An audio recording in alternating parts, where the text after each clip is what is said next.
अगर आपने 10 साल तक सेवा की तो आपको एश्योर्ड 10,000 रुपीज पेंशन मिलेगा।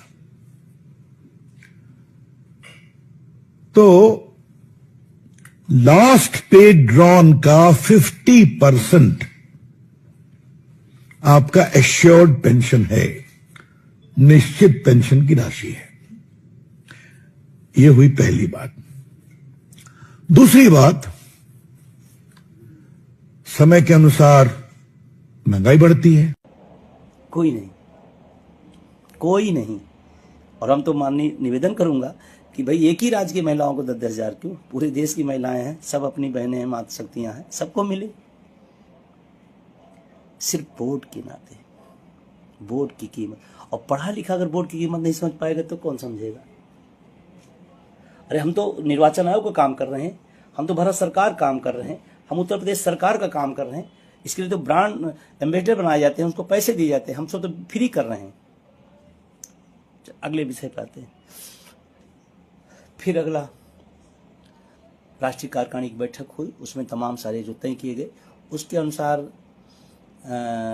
एक तय और हुआ कि 25 अक्टूबर को पूरे देश के समस्त राजधानियों पर एक प्रेस कॉन्फ्रेंस किया जाएगा।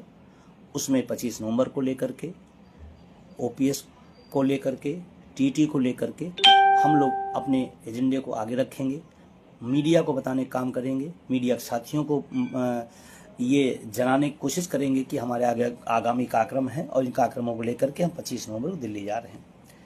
दिल्ली की तैयारी आपसे मैं बता दूं, अच्छा मौसम है। 25 नवंबर बहुत ठंडी नहीं होगी, गर्मी तो है ही नहीं है। एक बेहतर मौसम में ये चीज़ मिला है। हमारा कार्यक्रम 1 मई को था, लेकिन उस समय देश की कुछ घटनाएं ऐसी हुई जिसकी वजह से कैंसिल करना पड़ा और फिर हम लोग 25 नवंबर को डेट तय किए। तो 25 नवंबर को आप आएँ। 23 को 24 को छुट्टी है, 2 दिन आपको एक्स्ट्रा आगे मिल जाएगा। निश्चित रूप से आप परिवार के साथ आएँ, दिल्ली को घूमें, लेकिन 25 को नहीं घूमना है, 23 और 24 को। एक बात हाँ बहुत अच्छी याद आ गई, जब आप दिल्ली के कार्यक्रम या लखनऊ कहीं भी कार्यक्रम में आते हैं, किसी शहर में आते हैं, अगर संगठन बुलाता है, उस दिन घूमने का नहीं, पूरी जिंदगी घूमें, उस दिन नहीं घूमना है। इसी व्यवस्था से लड़ा जा रहा है। और हमारे बहुत सारे साथी क्या करते हैं, आते हैं, झलक दिखाते हैं, फोटो खींचते हैं और निकल जाते हैं। अगर पूरी संख्या वहीं रुकी जाए तो सरकार के छींके आने लगे। मेरा निवेदन है, आप एक दिन बाद घूम लीजिएगा, एक दिन पहले घूम लीजिएगा। 25 मतलब मुद्दे के लिए, 25 मतलब अपनी बुढ़ापे की लाठी के लिए, जैसे कहते अंगद की पांव की तरह डट जाना है, वहीं रहना है। स्थान आगे बता दिया जाएगा, उस पर हमारी टीम दिल्ली की लगी हुई है, जैसे ही क्लियर हो जाता है। लेकिन अभी आपको बस दिल्ली चलो का एक नारा है, और ये नारा तो नेता सुभाष चंद्र बोस ने दिया था, उनका नारा दिल्ली चलो। हक और हुकूक की जब आपका चोट लगने लगे तो दिल्ली चलो, अधिकारों का हनन होने लगे तो दिल्ली चलो, सामाजिक सुरक्षा जब छीन ली गई हो तो दिल्ली चलो, हमारे बुढ़ापे की लाठी जब फिसल गई हो तो दिल्ली चलो। बस दिल्ली चलो, दिल्ली चलो। और जितनी भी पोस्टें आप लिखो, 25 नवंबर दिल्ली चलो, 25 नवंबर दिल्ली चलो। एक बार आप गए, 1 अक्टूबर 23 को एनपीएससी यूपीएस, थोड़ी हिम्मत ताकत तमाम विपरीत परिस्थितियों के बाद फिर लगा देना।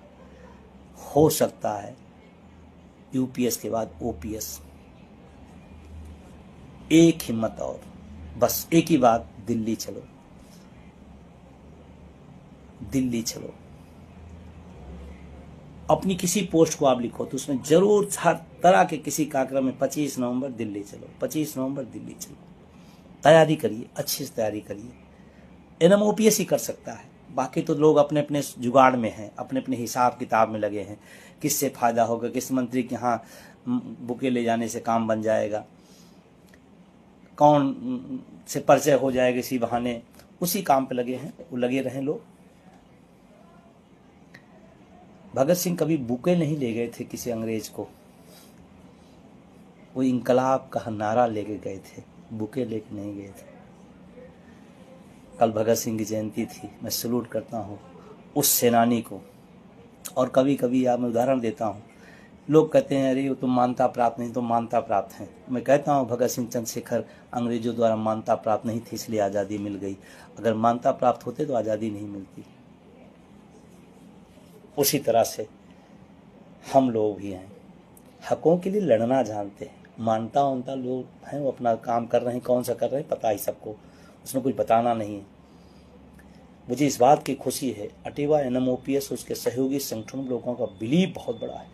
मेरे पास जैसे ही उस दिन ट्रेन का टिकट खुला और देश भर से 5-7 लोगों को फ़ोन आया उसी दिन, सर मेरी टिकट हो गया। मैं नहीं जानता उनको, उन्होंने मुझसे फ़ोन किया, सर टिकट हो गया। मतलब सोचो, इसलिए कभी LIU या कभी शासन प्रशासन मांगता है संख्या दीजिए, मैं नहीं जानता हूँ, मैं खुद नहीं जानता हूँ कश्मीर से कितने होंगे, उत्तर प्रदेश से कितने होंगे, हरियाणा से, आंध्रा से, तेलंगाना से, बिहार से, मध्य प्रदेश से कितने होंगे, हमें नहीं पता ना। बता तो हो सकता है ना, जिसका कोई एक पर्टिकुलर विभाग हो, उसमें विभाग में संख्या 500 हो, उसमें आदमी बताए कि 400 लोग आ सकते हैं। यहाँ कुछ पता ही नहीं है कौन कहाँ से आ रहा है। आज़ादी की लड़ाई जैसा ये आंदोलन है, लोग दीवाने हैं, चले आते हैं, उनकी भूख है OPS, उनकी तड़प है भूख,